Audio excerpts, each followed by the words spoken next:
I'm Dr. Anubha Jain, senior journalist with ETV Bharat. Welcome to our channel, Dorje. Yeah, good morning. Hi, everybody. And thanks for inviting me here. Yeah.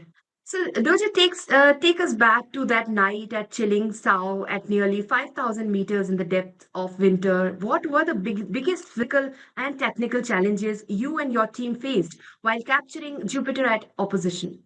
Yeah, basically, this chilling show was in my mind, and I was preparing it for 15 days, 15 20 days to go there. And also, earlier in on the August 15th, when we went there, like our vehicles, we had three vehicles, two of them got stuck while going there. That was in the middle of the summer. And this thing made it more challenging because like now I'm trying to go there in the peak winter, and it will be totally frozen, and it will be like the conditions will be very harsh. So my thought was like, how can I go there and come back also, because I have to come. And then I asked one of my colleague who is accompanying me, and the other one, I told him that initially I told him that if I don't return by 12 o'clock, then please do send some vehicle. But then he also volunteered for the same. His name is Sonam, and he said like, I will also come, so don't worry. Though obviously two and three is much better than two people. And we went there on that night, evening. Around 4:30 we reached, and we set up our equipments. And finally, like, it was very very challenging because of the multiple circumstances, because it was like high altitude, it was cold, and there was a lot of wind. It was, which I didn't expect it at that, because night usually the winds get down. So it was very windy, and like when I was putting my tripod on the ice, like it was also moving. So in astrophotography, usually we want our tripod or the images to be stable and like not moving. So that was this condition was not being met because of the cold condition, and uh, the fingers getting frostbite, etc.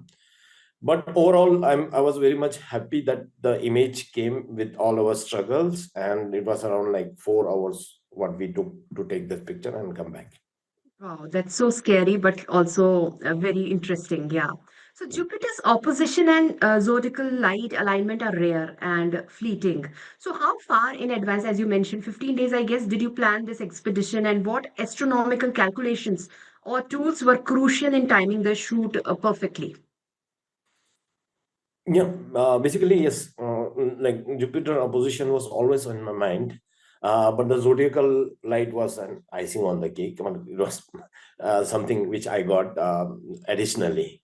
So I was very very much happy with that, and also like the previous 2 3, there were some kids from the Hanle village who went there, and like they showed the nice clarity of the eyes, which also like encouraged me, and I should take it picture, because normally what happens is that all the lakes in Ladakh, although they freeze, but then they are like, because of the brackishness, they are not transparent. They cannot be seen as transparent when ice formation happens.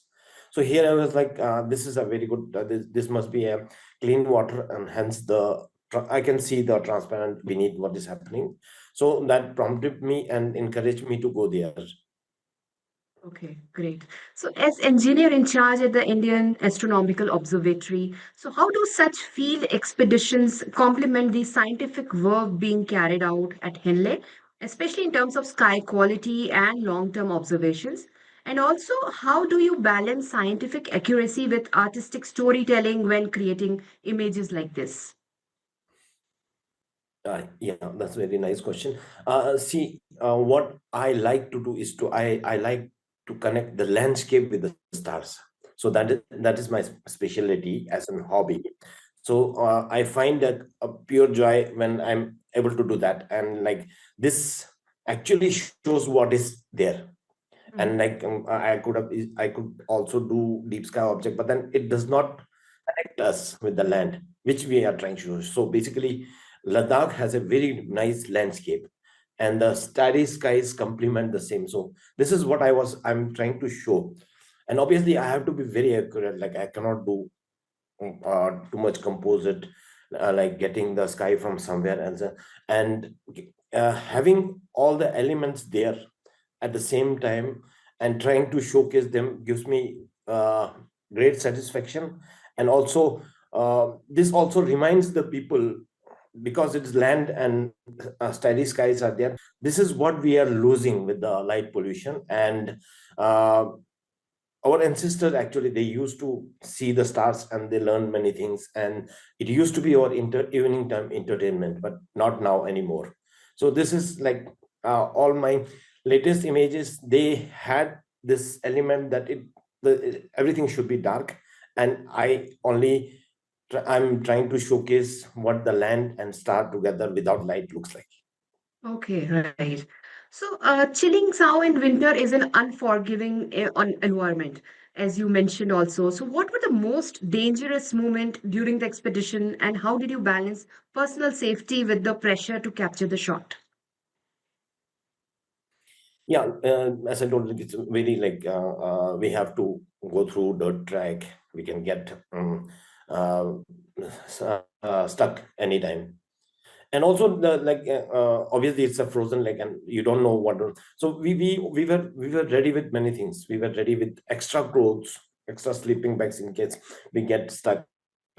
So we had all the precautions. And obviously the cold and the numbness in the hand, like, so that was like extra. And obviously finally when we were heading back and we were on a better road, like this were all satisfactory or like enjoyment that we get in all this.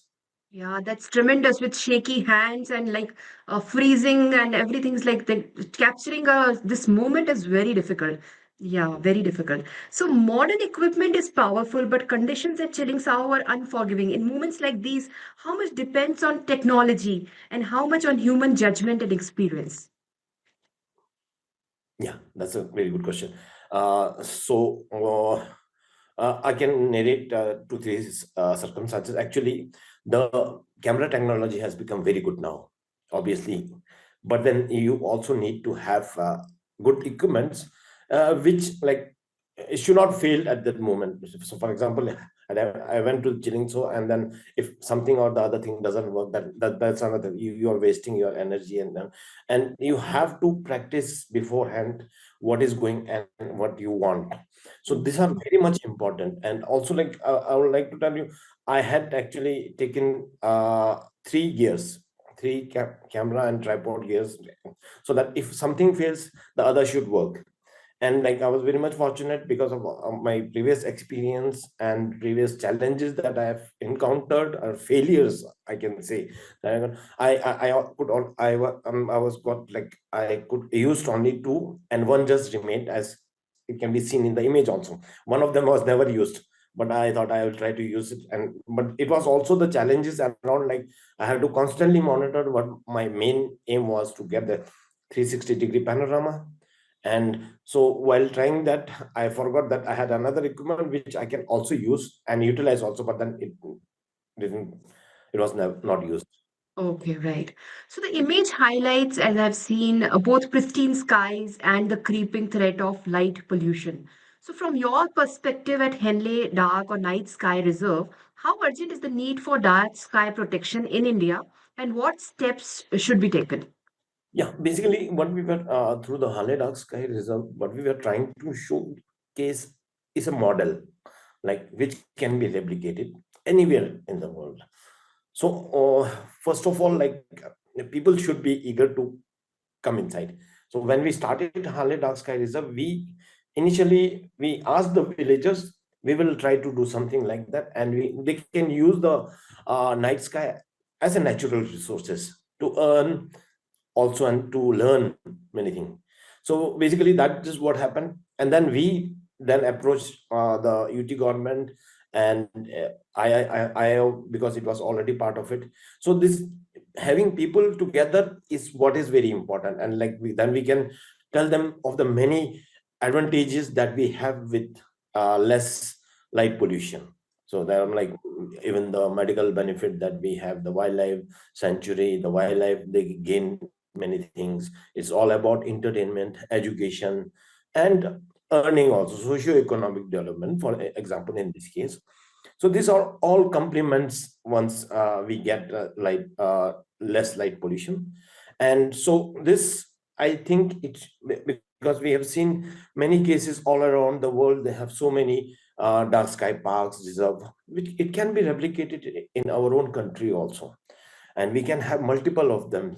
And we can all because we are like ever evolving, we can have policies where we can uh, change the outdoor lights to yellow and shade it well, and use good curtains so that our lights does not trespass and outside light does not come inside, and it will benefit the whole humanity. Yeah. Yeah, well said. Yeah. So beyond aesthetics, do such images contribute, as you already mentioned, but contribute in any way specifically to scientific understanding? Did you observe any visible changes in the lake or ice pattern or weather behavior in that reflect broader climatic shift in Ladakh? Not exactly this one. Obviously, see, we are all going through all those global changes. So that can be there. Basically what's happening. Otherwise, Pangong Lake used to freeze in the third week of January, but now it's getting late. And so obviously the global changes are there. Hmm. But vis-a-vis Chilling, so like I may not be able to tell because this is the first time I'm going there. Yeah, so not such visible impression, you can say, not Yeah, there. yeah. Okay, right. So, in the end, like to know for budding astro photographers, especially those from remote regions, what lessons does this expedition offer about pursuing science under difficult circumstances? Yeah, this is a very good example. Like you can see, what I'm trying to showcase is the whole 360 degree how the sky looks like. And there are, like, for budding astrophotographers, I would like to tell that the summer Milky Way isn't the only Milky Way. We can see Milky Way in winters also, as shown in the image, and we can see many. The skies are actually not quite and not dark. It's lighted up, and there are a lot of things happening in the sky. So one should be very attentive to capture all that. And you can get any your chance, and you can get some exciting things, many exciting things in the sky to showcase. Right. Thank you, Dorje, for this insightful conversation.